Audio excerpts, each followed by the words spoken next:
Hello everyone, स्वागत है आपका हमारे यूट्यूब चैनल में। तो जैसा कि हम ऊष्मागतिकी और सांख्यिकी पढ़ रहे थे, यानी कि थर्मोडायनामिक्स एंड स्टैटिस्टिकल मैकेनिक्स। तो उसमें हमने ऊर्जा वितरण को पढ़ लिया था, स्थूल निकाय के बारे में जान लिया था, हमने निकायों के बारे में पढ़ लिया था, उनकी अवस्थाओं के बारे में पढ़ लिया था। ठीक है, तो जिनके लेक्चर्स चैनल पर अवेलेबल है। और आज का वीडियो कंटिन्यू करेंगे हम। आज के वीडियो में हम पढ़ेंगे ताप के बारे में ना, कि ताप की अवधारणा कहाँ से आई, उष्मागतिकी का शून्य नियम कैसे हुआ, और जितने भी हम तापमान के जो पैमाने हैं, यानी कि स्केल ऑफ टेम्परेचर किस प्रकार से मेजर कर सकते हैं एक टेम्परेचर को, और वो कहाँ से। हमने बीटा की बात कर ली थी, वहीं से हमने देखा था कि ताप का एक परिभाषा आई थी। तो उसी को आगे कंटिन्यू करते हैं। तो आज की हेडिंग है ताप की अवधारणा तथा उष्मागतिकी का शून्यवा नियम।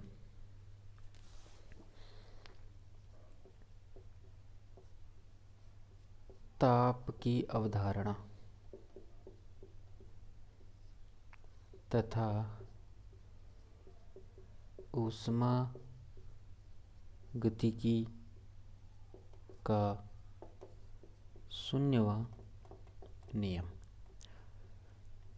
The zeroth law of thermodynamics and concept of temperature. ठीक है, तो सबसे पहले हम जीरोथ लॉ लिख लेते हैं। शून्यवा नियम क्या कहता है हमें, यदि दो निकाय एक तीसरे निकाय के साथ अलग अलग, ठीक है, तीसरे निकाय के साथ अलग अलग उष्मीय साम्यावस्था में हो, तो वे आपस में भी उष्मीय साम्यावस्था में होंगे। ठीक है, तो शून्यवा नियम हमें क्या कहता है कि बेसिकली हमारे पास यहाँ पे एक निकाय है, एक दूसरा निकाय है, और ये एक तीसरा निकाय है। फर्स्ट, सेकंड एंड ये थर्ड। अब ये निकाय इसके साथ उष्मा साम्य में है ना, और ये निकाय इसके साथ उष्मा साम्य में, तो ये निकाय आपस में भी उष्मा साम्य में होंगे। ठीक है, यही हमें क्या बताता है, हमारा शून्यवा नियम बताता है। ठीक है, और अगर ताप की बात करें तो हमने बीटा के बारे में पढ़ा था। बीटा बराबर क्या था हमारा, 1/kT, है ना। यहाँ से टी इक्वल्स टू क्या हो जाएगा, टी इक्वल्स टू हो जाएगा 1/k बीटा। ठीक है, तो ताप की वजह से इसको क्या बोला हमने, परम ताप, है ना। ये हमारा क्या होता है, परम ताप होता है। तो ताप की परिभाषा से हम कह सकते हैं कि यदि दो निकाय उष्मीय साम्यावस्था में होंगे, तो उनके ताप समान होंगे। ठीक है, तो T1 is equal to T2 यदि 1 और 2 किस में है, साम्यावस्था में है। ठीक है, उसमें साम्यावस्था, अगर दो निकायों के बीच उसमें साम्यावस्था है, तो हम ये कह सकते हैं कि उनका तापमान समान है। ताप की परिभाषा हमने क्या देखी थी, टी इक्वल टू क्या हो गया, 1/k बीटा। ठीक है, बीटा से हमने देख लिया था कि उनका दोनों का टेम्परेचर क्या रहेगा, हमेशा समान रहेगा, जब तक वो क्या रहेंगे, उसमें साम्यावस्था में रहेंगे। ठीक है, और अगर ताप को हमें मेजर करना है, हमें मापना है कि ताप कितना है, तो हम किसका उपयोग करेंगे, ताप मापी का। ठीक है, तो ताप मापी की परिभाषा देख लेते हैं। इसी में आता है आपका ताप मापी, यानी कि थर्मोमीटर।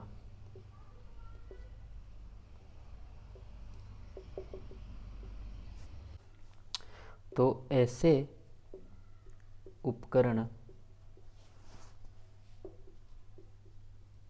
जिनके द्वारा यह ज्ञात करना संभव हो कि कोई दो निकाय उष्मीय संपर्क उसमें संपर्क में लाने पर ऊष्मा का विनिमय करेंगे या नहीं, करेंगे या नहीं, है ना, तापमान पे कहलाते हैं। और या फिर मैं कह दूं कि वे साम्य अवस्था में है या नहीं।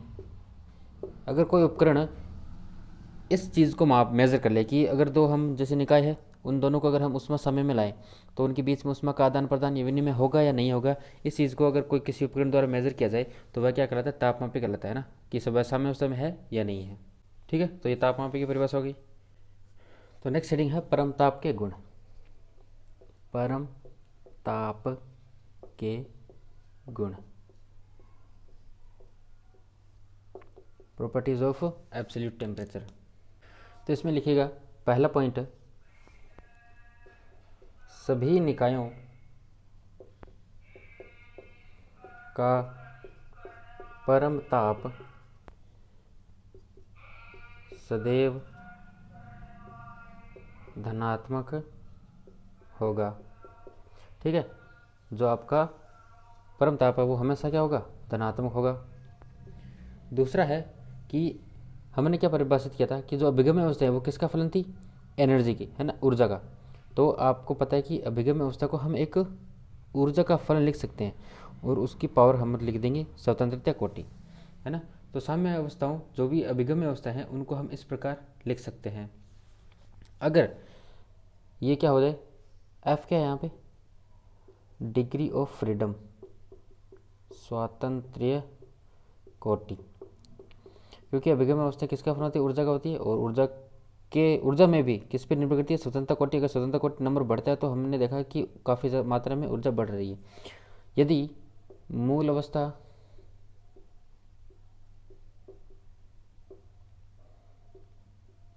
ई नॉट है ना, जीरो नहीं है, अगर मूल अवस्था जीरो नहीं है तो ये समीकरण क्या हो जाएगी, ई माइनस ई नॉट की पावर एफ, है ना। यानी कि अगर मूल अवस्था जीरो है तो ये समीकरण हो जाएगी। अगर मूल अवस्था आपको दे रखी है कि मिनिमम ऊर्जा जो है वो जीरो नहीं है, कुछ ऊर्जा है, तो उसका जो अंतर है वो हमें टोटल ऊर्जा दे देगा। तो ये ऊर्जा होगी, उसकी घात कितनी हो जाएगी, स्वतंत्र कोटि। ये हमें क्या देगा, उसके अंदर अभिगम अवस्थाएं देगा। ठीक है, तो हमें पता है कि हम इसकी सीधा स्टडी नहीं करते, दोनों तरफ लॉग लेंगे, तो लॉग लेने पर ये क्या हो जाएगा, फिर से यहाँ पे एक नियतांक आ सकता है। ठीक है, या फिर मैं इसको कह दूँ अप्रोक्सीमेट, है ना, लगभग बराबर कह देता हूँ मैं यहाँ पे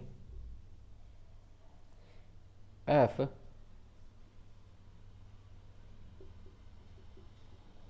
ठीक है। तो ये पावर जो आगे होती है वो हम पीछे ले सकते हैं लॉ की परिभाषा से। ठीक है, तो मैंने इसको ये कह दिया। अब अगर बीटा की बात करें हम, नेक्स्ट हमारा जो फलन था बीटा, वो क्या था, del upon del E omega E, है ना। तो दोनों तरफ अगर हम यहाँ पे देखिए क्या ले लें, अवकलन कर दें दोनों का, तो बीटा बराबर क्या हो जाएगा, अप्रोक्सीमेट क्या हो जाएगा, F upon E minus E not, क्योंकि 1 अपॉन एक्स का अवकलन क्या होता है, सॉरी लॉग एक्स का अवकलन क्या होता है, 1 अपॉन एक्स होता है, तो 1 अपॉन एक्स हो गया, और ये हमारा आ गया बीटा यहाँ से, और ये देखिए एफ हो गया। अब अगर 1 अपॉन बीटा की बात करें, है ना, तो 1 अपॉन बीटा बराबर क्या हो जाएगा, E minus E naught upon F.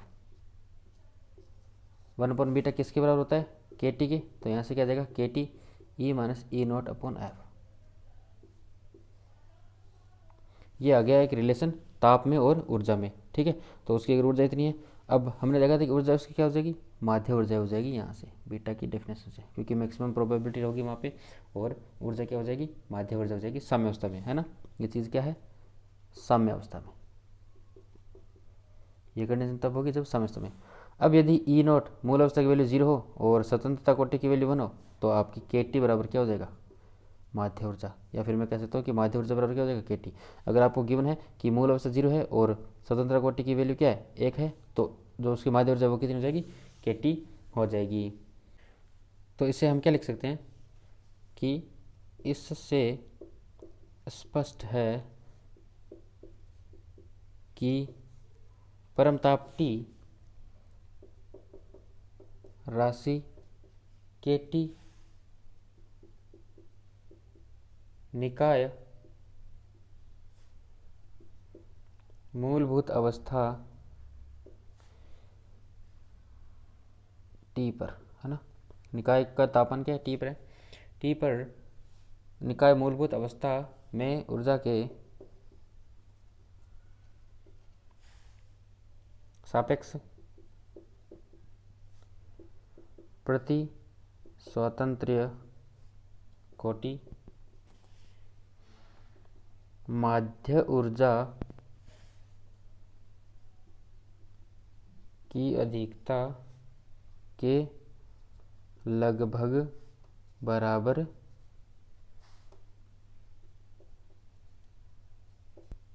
होगी, ठीक है। यानी कि K T is equals to E prime minus E naught upon F. तो ये चीज़ देता है हमें कि टी टेम्परेचर पर अगर किसी निकाय की मूलभूत अवस्था है ना, मूलभूत अवस्था यानी कि अभिगम्य अवस्था मैंने देखा था कि अभिगम्य अवस्था से हमने क्या निकाला, उसकी ऊर्जा की वैल्यू निकाली और वह किसके बराबर होगी, माध्य ऊर्जा की अधिकता यानी मैक्सिमम के लगभग बराबर होगी। तो यहाँ से हमने देखिए परमताप की प्रॉपर्टीज होती है, वो गुण थी, वो हमें ये बताते हैं। अब तीसरा जो गुण है वह होगा कि हमने देखा था कि बीटा बराबर क्या था, लगभग बराबर क्या था, एफ अपॉन ई माइनस ई नोट, है ना।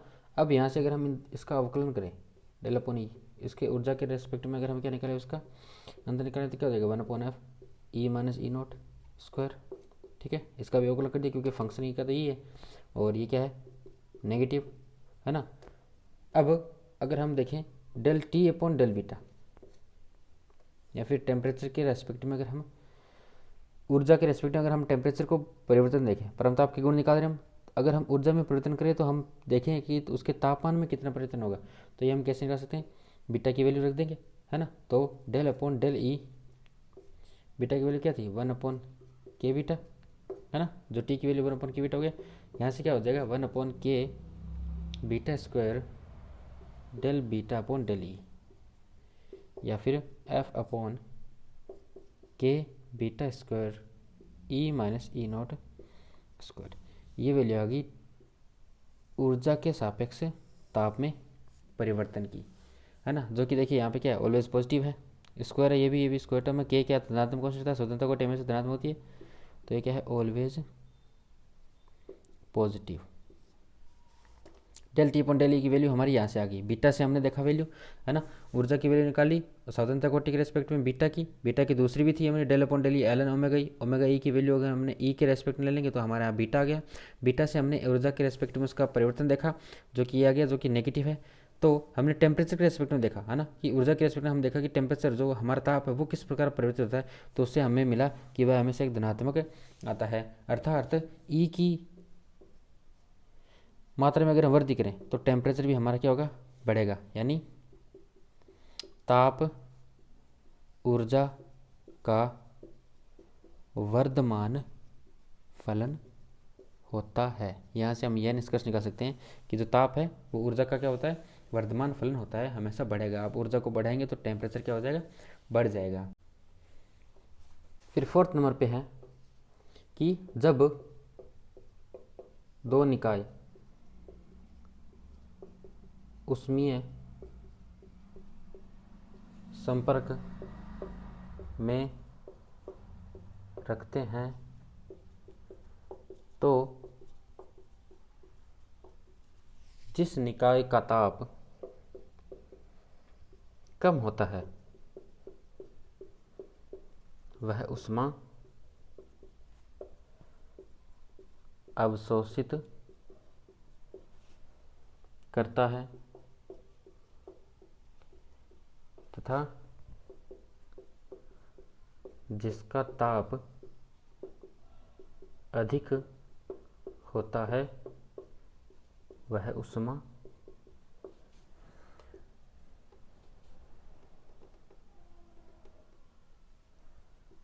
उत्सर्जित करता है। ठीक है, ये तो कॉमन सी बात होगी कि जिसका टेम्परेचर ज़्यादा होगा वो क्या करेगा, ऊष्मा का उत्सर्जन करेगा, और जिसका ताप कम होगा वो क्या करेगा, ऊष्मा का अवशोषण करेगा। और जिसका ताप कम होता है वह शीतल निकाय या फिर मैं कह दूँ ठंडा निकाय कहलाता है ना। और जिसका ताप अधिक, उसे क्या बोलते हैं, उष्ण निकाय, है ना, हॉट बॉडी।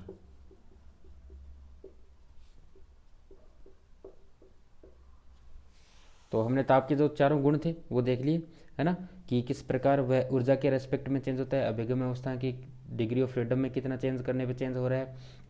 बीटा से हमने सारी वैल्यूज़ निकाल ली, ठीक है। फिर हमने देखा कि वह क्या होता है कि ऊर्जा का वर्धमान फलन होता है, ऊर्जा बढ़ाएंगे तो तापमान बढ़ेगा, और तापमान में अगर दोनों का ताप, अगर दो निकायों का ताप बराबर है तो वो क्या होते हैं, उसमें साम्य में होते हैं, ठीक है। और अगर जो शीतल है, शीतल निकाय, उसको बोलेंगे जिसका ताप कम होगा, है ना, और उष्ण निकाय किसको बोलेंगे, जिसका ताप अधिक होगा, यानी उससे उष्मा अवशोषित होगी, और शीतल निकाय में उष्मा अवशोषित होगी। नेक्स्ट हेडिंग डालिए ताप पैमाना।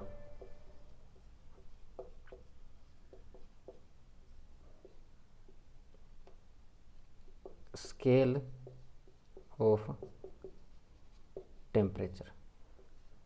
हमने ताप की परिभाषा देख ली, ताप की अवधारणा कहाँ से आई, हमने वो सब देख लिया। अब देखते हैं कि ताप को मेजर कैसे करते हैं, उसकी स्केल जो है वो कैसे है। हमने ताप मापे की परिभाषा पढ़ ली थी कि ऐसा डिवाइस जो कि क्या करेगा, ताप को मापेगा, उसको क्या बोलेंगे, ताप मापी बोलेंगे, ठीक है। तो देखिए कि ताप को मापने के लिए पहले चीज़ तो कि कोई एब्सोल्यूट परम ताप तो हमने देखा था कि टी होता है, लेकिन अगर हम किसी निकायों के बीच में ताप को मापने की कोशिश करेंगे तो हमें पहले एक बिंदु पता होना चाहिए जिसका हमें तापमान क्या होगा पहले से पता होगा, है ना, कि ताप के सापेक्ष दो स्थिर बिंदुओं के बीच में हम क्या करेंगे, दो चूज करेंगे कि एक बिंदु यहाँ पे हो गया, उसका तापमान इतना, दूसरे बिंदु के, अब उसके रेस्पेक्ट में ही हम क्या करेंगे, बाकी सबका तापमान निकालेंगे। जैसे कि अगर मैं डिग्री सेल्सियस, जैसा कि आपका एक परिभाषा आ सकता है कि डिग्री सेल्सियस या फिर सेंटीग्रेड क्या होता है, तो उसकी परिभाषा लिख लीजिए, सेल्सियस, सेल्सियस या डिग्री सेंटीग्रेड, है ना। ताप की यूनिट होती है ये, आपको पता है। इसकी परिभाषा क्या होती है वो लिख लीजिए कि जल के दो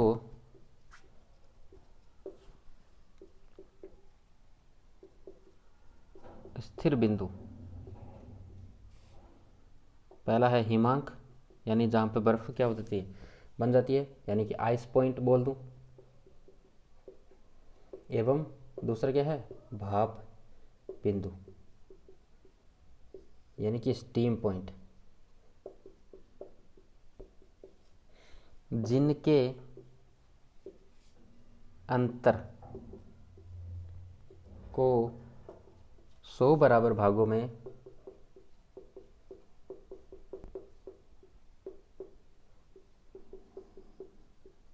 बांट लेते हैं। इस प्रकार प्राप्त भाग डिग्री कहलाता है, जो कि ताप का मात्रक है। हमने क्या किया कि जो फ्रीजिंग पॉइंट है वो हमें पता है 0 डिग्री सेंटीग्रेड है, और बॉइलिंग पॉइंट क्या है 100। इन दोनों के बीच में छोटे छोटे टुकड़ों में हमने बांट दिया। पहले हमें नहीं पता था, हमने क्या किया कि हिमांक बिंदु को एक तापमान माप लिया, फिर एक जो हमारा जो स्टीम बिंदु है, यानी कि भाप बिंदु जहाँ पे पानी का भाप बन जाता है, ये दोनों हमने पॉइंट माप लिए, ठीक है। अब इनके बीच के हमने 100 टुकड़े कर दिए। अब जो एक टुकड़ा है वो क्या है, हमारा 1 डिग्री सेंटीग्रेड है। तो स्टार्टिंग कहाँ से हो जाएगी, 0 डिग्री सेंटीग्रेड से लेके 100 डिग्री सेंटीग्रेड तक, है ना। मोस्टली जो एक्सपेरिमेंटल होते हैं, जितने भी एक्सपेरिमेंट्स होते हैं उनमें हम डिग्री सेंटीग्रेड यूनिट का ही यूज़ लेते हैं, ठीक है। तो ये तो हो गया ताप पैमाना। अब अगर हम किसी पदार्थ की बात करें, अब अगर हम देखें कि कोई निकाय है हमारे पास, हमने उसको क्या दे दी, उष्मा दे दी, है ना, उष्मा दी। हो सकता है वह निकाय में क्या हो सकता है कि कोई द्रव्य हो सकता है, गैस हो सकती है, कोई ठोस पदार्थ हो सकता है ना, अलग अलग पदार्थ होते हैं। हमने क्या किया कि उनके ताप में चेंज किया। ताप में चेंज करने से हम उष्मा देंगे तो उसके अंदर हम कैसे मेजर करेंगे कि इसमें टेम्परेचर बढ़ा है या फिर घटा है या फिर टेम्परेचर चेंज है। हमेशा क्या होगा कि ताप के सापेक्ष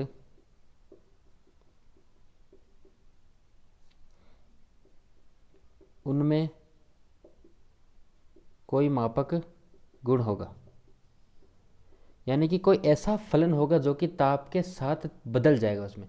जैसे कि एग्जांपल के लिए मैं ये कह दूं कि कोई गैस है, उसको अगर हम हीट देंगे या फिर टेम्परेचर देंगे तो उसका आयतन बढ़ जाएगा, है ना। तो आयतन क्या हो रहा है कि आयतन एक ऐसा गुण है जो कि ताप के साथ क्या हो रहा है, बढ़ रहा है ना। और वह गुण कैसा होना चाहिए, वह गुण होना चाहिए उसका रेखीय फलन, है ना।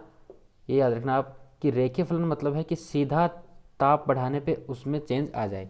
तो रेखीय फलन होगा, जैसे कि माना कि हमने टेम्परेचर है, उस वो डिपेंड किस पे करेगा, एक्स पे। एक्स क्या उसका एक मापक गुण है ना। तो यहाँ से प्रोपोर्शनलिटी कौन सा हटाएंगे तो ये क्या आ जाएगा, ए एक्स। टेम्परेचर क्या हो जाएगा, टी इक्वल्स टू एस। ए यहाँ पे क्या है, एक नियतांक है,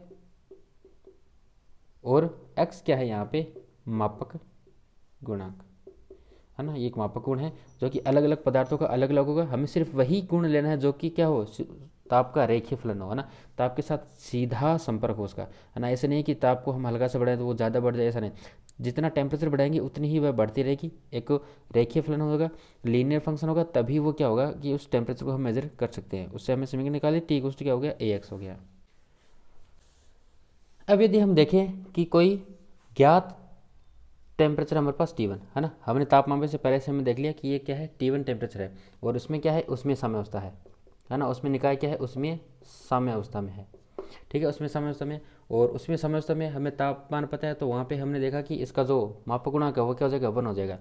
अब अगर हमें किसी दूसरे ताप पर उसका क्या निकालना है, ताप निकालना है, तो उसका संबंध क्या हो जाएगा, T is equals to T1x/x1, है ना। क्योंकि टी बराबर क्या था, ए एक्स था, और T1 बराबर क्या हो जाएगा, ए एक्स वन। इन दोनों समीकरण से हम क्या निकाल सकते हैं, ये समीकरण निकाल सकते हैं। तो जो हमारा जो अननोन टेम्परेचर होगा, हमें जो ताप निकालना है, ज्ञात बिंदु है हमारे पास, ज्ञात हमारे पास मापक गुण है, इस मापक गुण की वैल्यू रख देंगे, और यहाँ पे हमारे पास ताप की वैल्यू आ जाएगी। अगर एग्जाम्पल से देखूँ, जैसे कि त्रिक बिंदु है हमारा, त्रिक बिंदु जिनको पता नहीं है मैं बता दूं कि T1 is equal to 273.16 kelvin. इस ताप पर पानी तीनों अवस्था में रहता है, वह गैस भी होता है, द्रव भी होता है, और ठोस भी होता है ना। तो उसे क्या बोलते हैं, त्रिक बिंदु बोलते हैं। अगर यहाँ पे इसके साथ हम रिलेशन देखें तो T बराबर क्या हो जाएगा, 273.16 into x upon x triple point, है ना। जहाँ पे जो ट्रिपल पॉइंट है उसका जो मापक गुणांक है, और हमें किस टेम्परेचर चाहिए, किस, अब उसका मापक गुणांक का मान क्या है, उसे हम उसका टेम्परेचर निकाल सकते हैं, जो कि किस में होगा, केल्विन में होगा। केल्विन क्या है, ताप की यूनिट है। तो हम इस प्रकार निकाल सकते हैं अलग अलग टेम्परेचर पर उसके जो मापक गुणांक है उसकी वैल्यू, या फिर मापक गुणांक अगर गिवन रहेगा तो उसके सापेक्ष हम तापमान हम निकाल सकते हैं, ठीक है। तो जो केल्विन है वो कैसे, उसका सैद्धांतिक मापक्रम है, सैद्धांतिक मापक्रम, है ना। एक्सपेरिमेंट में बाकी समय हम क्या डिग्री सेंटीग्रेड, लेकिन जब थियरी लिखते हैं हम तो हम सिर्फ और सिर्फ केल्विन का ही इस्तेमाल करेंगे। ताप को हम पहले किस में कन्वर्ट करेंगे, केल्विन में कन्वर्ट करेंगे। अब देखिए कि इस मेथड से, है ना, कि हम अलग अलग टेम्परेचर, देखिए कि हमने एक्स का मान यहाँ पे क्या हो सकता है, अलग अलग पदार्थों के अलग अलग होता है, इसलिए अलग अलग तापमापी भी हमारे पास मौजूद है, ठीक है। तो हम देख लेते हैं कि वो कितने प्रकार की होती है। तो अलग अलग तापमापी की अगर हम देखें तो पहली है द्रव्य तापमापी, द्रव्य तापमापी, जिसमें एक्स की क्या हो जाएगा, द्रव्य का आयतन हो जाएगा, है ना। एक्स क्या हो जाएगा, आयतन, यानी ताप बढ़ाएंगे तो उसका आयतन में परिवर्तन होगा। और इसकी रेंज की अगर मैं बात करूँ तो रेंज हो जाएगी इसकी -30 degree centigrade to 350 degree centigrade, है ना। 350 तक ये मेजर कर सकती है द्रव्य तापमापी।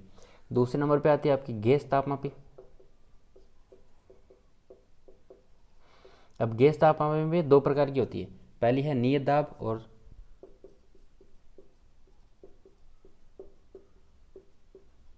दूसरी है नियत आयतन तापमापी। गैस है, गैस का दाब और आयतन दोनों होते हैं। तो पहले हमने क्या कर दिया कि नियत दाब कर दिया, तो एक्स क्या हो जाएगा, पहले में क्या हो जाएगा, एक्स हो जाएगा आयतन, आयतन में परिवर्तन हो जाएगा। और दूसरे में क्या हो जाएगा, आयतन तो नियत कर दिया हमने, तो दाब में परिवर्तन हो जाएगा, एक्स क्या हो जाएगा हमारा, दाब हो जाएगा।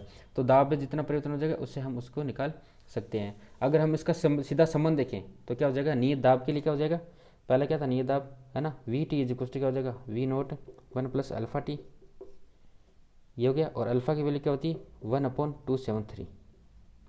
ये क्या, आयतन प्रसार गुणांक है ना। ये क्या है, आयतन प्रसार गुणांक, जो कि सभी गैसों के लिए क्या होता है, समान होता है, आयतन प्रसार गुणांक। याद रखना, आयतन प्रसार गुणक है और उसका संबंध क्या हो जाएगा, ये वी टी क्या है, किसी तापमान पर आयतन है, और वी जीरो क्या है, किसी जीरो तापमान पे आयतन है उसका। हमने संबंध निकाल लिया, अल्फा की वैल्यू होगी, और टी क्या है वहाँ पे किसी टेम्परेचर पे है, हमें वैल्यू निकाली तो हम इस संबंध से निकाल सकते हैं। अब अगर दाब की बात करें तो दाब में भी क्या हो जाएगा, सेम वही, एक्स क्या है, दाब है, तो देखिए प्रेशर क्या, P V equals to N R T, सब कांस्टेंट हो गया, और पी सीधा किससे संबंध रखेगा, टी से संबंध रखेगा। जैसे कि हमारे यहाँ पे पी टी इक्वल्स टू क्या हो जाएगा, P not 1 plus beta T, है ना। यहाँ पे बीटा भी क्या है, आयतन प्रसार उसका, अलग कांस्टेंट लिया ताकि इसमें मिक्स ना हो जाए।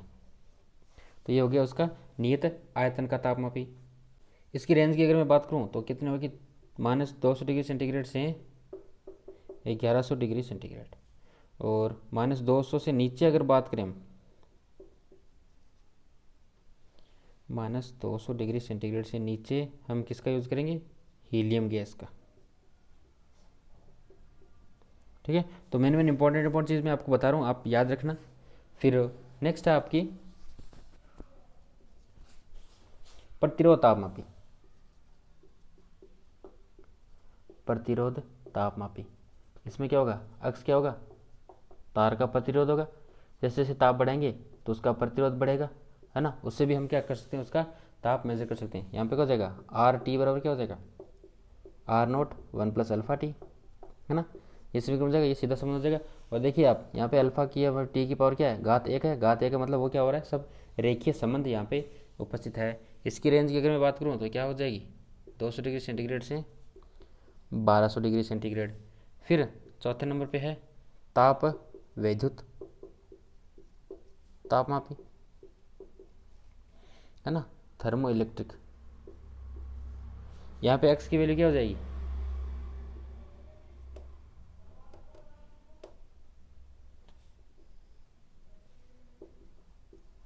सीबेक के ताप वैद्युत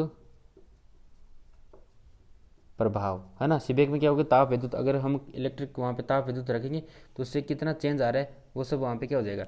ये क्या होता है कि बहुत ही सुगम होती है, और इसका कोई सैद्धांतिक सूत्र नहीं होता है, इसका कोई सैद्धांतिक सूत्र नहीं होता है, ये चीज़ याद रखना आप, है ना। इस ताप विद्युत तापमापी का कोई भी सैद्धांतिक सूत्र नहीं होता है।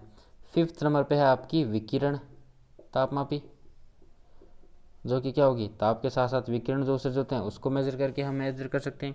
और इसकी जो रेंज है वो क्या हो जाएगी, 600 डिग्री सेंटीग्रेड से ज़्यादा के लिए ही यह काम किया, है ना। इतने से ज़्यादा टेम्परेचर हो तभी तो एक पिंड क्या करेगा, वहाँ पे विकिरण उत्सर्जित करेगा, है ना। फिर 6th नंबर पे आती है आपकी चुंबकीय तापमापी, जिसमें कि हम पदार्थ के चुंबकीय गुणों का अध्ययन करके, टेम्परेचर के साथ उसमें बदलाव का अध्ययन करके हम उसका ताप मेजर कर सकते हैं।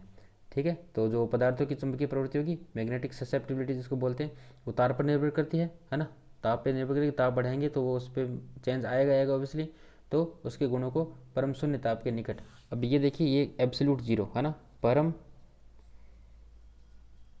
शून्य ताप के पास ही हम इसको मेज़र कर सकते हैं। तो चुंबकीय तापमापी का उपयोग हम करेंगे जहाँ पे हमें परम शून्य ताप यानी 0 केल्विन के अगल बगल अगर हमें टेम्परेचर मेजर करना हो तो हम चुंबकीय तापमापी का इस्तेमाल कर सकते हैं।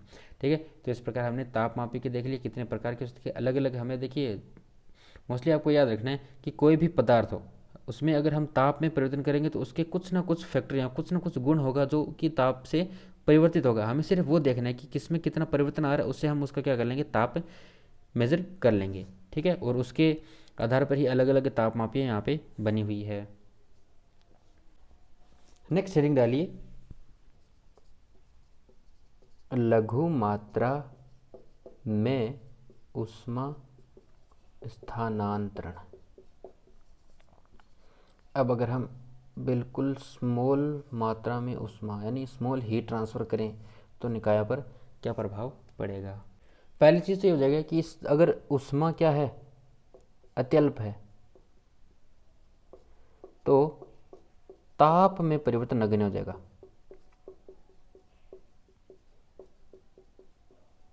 उसके ताप में कोई परिवर्तन नहीं आएगा, क्योंकि हमने हल्की सी उष्मा दी है, उसके ताप में ज़्यादा कोई भी प्रभाव वहाँ पे आपको देखने को नहीं मिलेगा।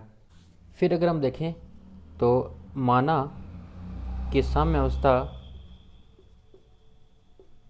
में निकाय ए की माध्य ऊर्जा ई है ना। हमने एक निकाय ले लिया जिसकी माध्य ऊर्जा कितनी है, ई है। तो इसमें अभिगम्य अवस्थाओं की संख्या कितनी हो जाएगी, ओमेगा ई, है ना। ये क्या है, उसमें अभिगम्य अवस्थाओं की संख्या है। यदि इस निकाय में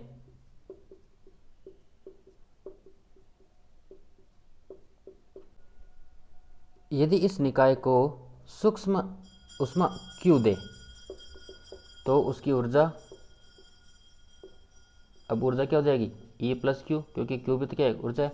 अब अभिगम्य अवस्थाओं की संख्या क्या हो जाएगी, ई प्राइम प्लस क्यू, है ना। ये क्या होगी, नई अभिगम्य अवस्थाएं जो है वो होगी। अब अगर हमने बताया कि हम क्या लेंगे, इसका दोनों तरफ लॉग लेंगे, है ना। एल एन की स्टडी करें तो एल एन बराबर क्या हो जाएगा। अब हमें इसका क्या करना है, प्रसार करना है। हमें वो चीज़ें टर्म निकालनी है जो कि काफ़ी स्मॉल क्यू है, क्यू काफ़ी स्मॉल है, तो हम क्या कर सकते हैं, यहाँ पे टेलर सीरीज प्रसार कर सकते हैं। इसका प्रसार करेंगे तो हमारा क्या हो जाएगा, एल एन ई ओमेगा, ठीक है, plus del upon del E L N omega Q plus half del square upon del E square L N omega Q square, है ना। ऐसे आगे हमारा पूरा क्या हो जाएगा, प्रसार हो जाएगा, टेलर सीरीज एक्सपेंशन, टेलर श्रेणी प्रसार। टेलर श्रेणी प्रसार हम कब करते हैं, जब हमें बिल्कुल छोटा सा चेंज निकालना होता है ना। हम किसी भी पॉइंट पे अगर अगल बगल हल्का सा चेंज निकालते हैं तो हमें क्या करना पड़ेगा, टेलर श्रेणी प्रसार करना पड़ता है ना। मैथमेटिक्स में आपने खूब पढ़ा होगा इस चीज़ को। अब क्योंकि क्यू की वैल्यू बहुत कम है तो ये टर्म हम क्या कर सकते हैं, नेगलेक्ट करते हैं। इससे आगे की जितनी भी टर्म है वो हम क्या कर देंगे, उनको नेगलेक्ट कर देंगे। और बीटा बराबर क्या था हमारा, बीटा बराबर है del upon del E L N omega, ठीक है, इसकी वैल्यू रख देंगे। और क्यू क्या था हमारा, less than less than less than क्या हो जाएगा, ई माइनस ई नॉट, है ना। ये क्या है, ये तो टोटल ऊर्जा उसकी, उस ऊर्जा से बहुत कम उसकी वैल्यू हो जाएगी, किसकी, क्यू की वैल्यू हो जाएगी। तो यहाँ से क्या आ गया, L N omega E plus Q is equals to L N omega E plus beta Q, है ना। ये नेगलेक्ट हो गया, इसकी वैल्यू हमने बीटा रख दी, बीटा क्यू हो गया प्लस ई हो गया, ये चीज़ आ गई यहाँ पे। अगर इसको मैं आगे ले जाऊँ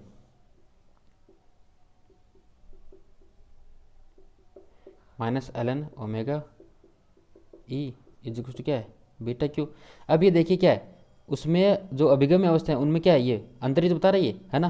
क्यू हीट के बाद की अभिगम्य अवस्था है माइनस पहले की अभिगम्य अवस्था, तो इसको मैं क्या लिखता हूँ, डेल्टा एल एन ओमेगा ई। अरे परिवर्तन तो दे रहा है हमें, ये क्या दे रहा है हमें, परिवर्तन तो दे रहा है। और ये किसके बराबर हो जाएगा, बीटा क्यू के। तो यहाँ से ये समीकरण आ गई। अब दोनों तरफ अगर मैं के से मल्टीप्लाई कर दूँ तो क्या हो जाएगा, delta K L N omega E is equals to K beta Q, है ना। ये वैल्यू होगी। तो वैल्यू क्या थी हमारी, delta K L N omega ई बराबर के बीटा क्यू, है ना। और हम जानते हैं कि 1/t बराबर क्या होता है, के बीटा। तो यहाँ से और s बराबर क्या होता है, के एल एन ओमेगा ई। दोनों की वैल्यू यहाँ पे रख देंगे, इससे क्या आ जाएगा, delta S is equal to क्या आ जाएगा, क्यू अपॉन टी।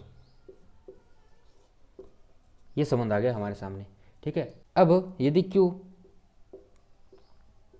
अत्यल्प है, क्यू की वैल्यू क्या हो जाएगी, बहुत कम हो जाएगी, तो यही जो अंतर है वो क्या हो जाएगा, बिल्कुल स्मॉल हो जाएगा। डी एस इक्वल टू क्या हो जाएगा, डेल क्यू।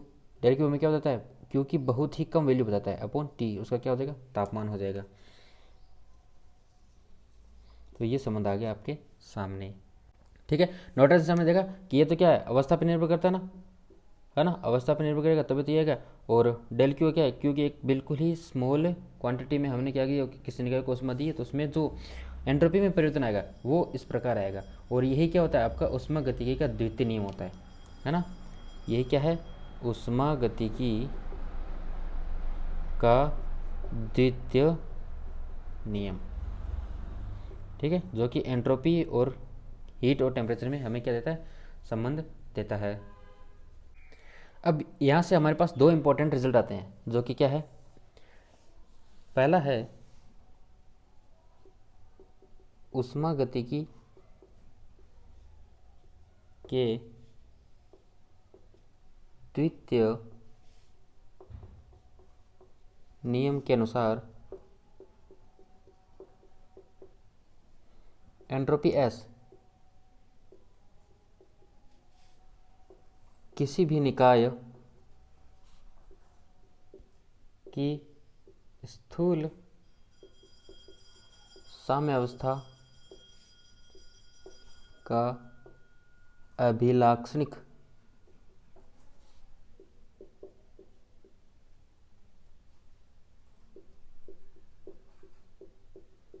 होता है तथा पहला पॉइंट इसमें हो जाएगा कि ऊष्मीय रूप से विलगित निकाय में किसी भी प्रक्रिया के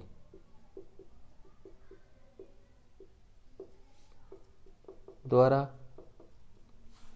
यदि निकाय एक स्थूल अवस्था से दूसरी अवस्था में संक्रमण करता है तो उसकी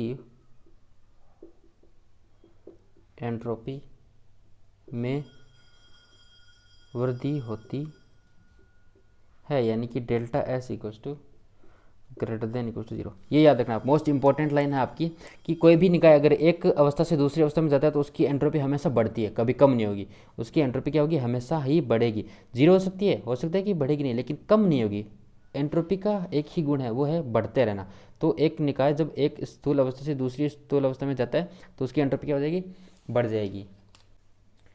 और दूसरा पॉइंट है कि अगर निकाय में डेल क्यू ऊष्मा दी जाए, है ना, तो एंट्रोपी में परिवर्तन कितना होगा, एंट्रोपी में परिवर्तन हो जाएगा del S equals to D S equals to del Q upon T. तो ये उसका, अगर ऊष्मा में क्या हो रहा है कि अगर निकाय में क्यू ऊष्मा दे रही है तो उसमें इतना परिवर्तन हो जाएगा, और निकाय में परिवर्तन होगा, ये परिवर्तन हमेशा क्या हो जाएगा, धनात्मक होगा। एक चेंज हमेशा ही क्या हो जाएगा, पॉजिटिव मिलेगा आपको। यहाँ पे एक छोटी सी परिभाषा आती है, वो भी देख लीजिए, ऊष्मा भंडार की, है ना, हीट रिजर्वर की। ऊष्मा भंडार क्या होता है कि एक अनंत ऊष्माधारिता का, अनंत ऊष्मा धारिता का भंडार जिसमें ऊष्मीय अन्योन्य क्रिया से ताप अपरिवर्तित रहता है। यानी कि एक सोर्स है जिसमें कि इन्फिनिट हीट है, आप कितनी भी हीट ले लें, कितनी भी हीट दे दें, उसका ताप है वो क्या रहेगा, समान रहेगा। उसको क्या बोलेंगे आप, ऊष्मा भंडार बोलेंगे, ठीक है, या फिर ऊष्मा पात्र भी बोल सकते हैं,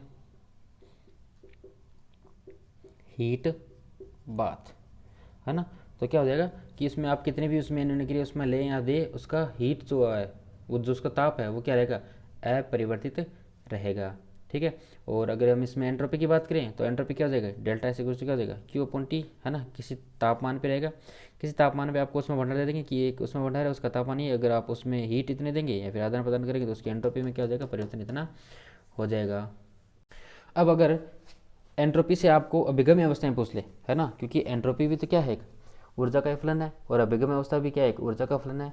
आपको सीधा सा पूछ ले कि इसकी अभिगम्य अवस्था में कितनी वृद्धि होगी, तो उसको भी हम कैसे निकाल सकते हैं। हमने देखा था कि क्या था, ln omega plus del omega. अगर हम उसमें हल्का सा चेंज करें, अगर हमने क्या किया कि एक निकाय में डेल क्यू हीट दी, उसकी वजह से जो उसकी अभिगम्य अवस्थाएं हैं उसमें परिवर्तन आ गया, है ना, एक हल्का सा परिवर्तन आ गया। और वह परिवर्तन कितना होगा, हमने दोनों तरफ ln ले लिया, और उसमें अंतर का हमने देखा था क्या था, V2, है ना।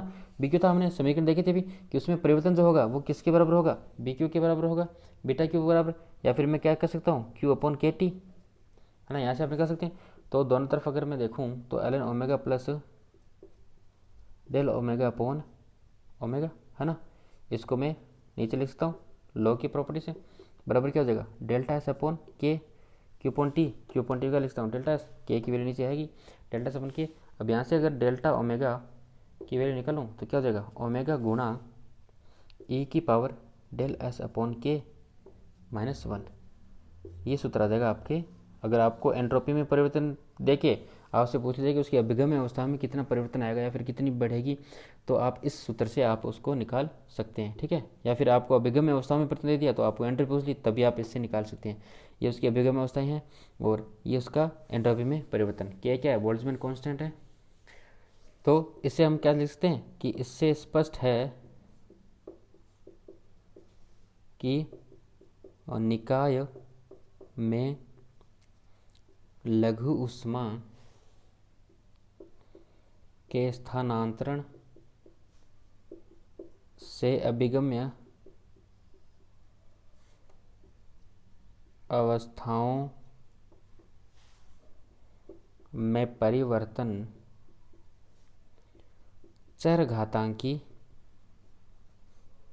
रूप से होता है, यानी ई की पावर में है ना जो, उसके रूप में उसका परिवर्तन होता है, ठीक है। तो ये हो गया डेल्टा से अपन किया, तो इस सूत्र से हम निकाल सकते हैं। तो हमने देखा कि जो भी आप निकाय में एक स्मॉल हीट दें, है ना, एक लघु मात्रा में उसमें अगर आप स्थानांतरण करें तो उसमें किस प्रकार से बदलाव आएंगे, उसका तापमान पे क्या असर पड़ेगा, उसकी एंट्रोपी पे क्या असर पड़ेगा और उसके जो अभिगम अवस्थाएं उस पर क्या असर पड़ेगा, वो हमने पूरा स्टडी कर लिया है, ठीक है। आई होप आपको यहाँ तक समझ में आ गया हो। अगर कोई भी डाउट हो, कोई भी दिक्कत हो, कोई चीज़ समझ नहीं आता, आप मुझे कमेंट सेक्शन में पूछ सकते हैं। और इस वीडियो को इतने लगते हैं, मिलते हैं नेक्स्ट वीडियो में, इससे आगे कंटिन्यू करेंगे। तब तक के लिए पढ़ते रहिए एंड थैंक्स फॉर वॉचिंग।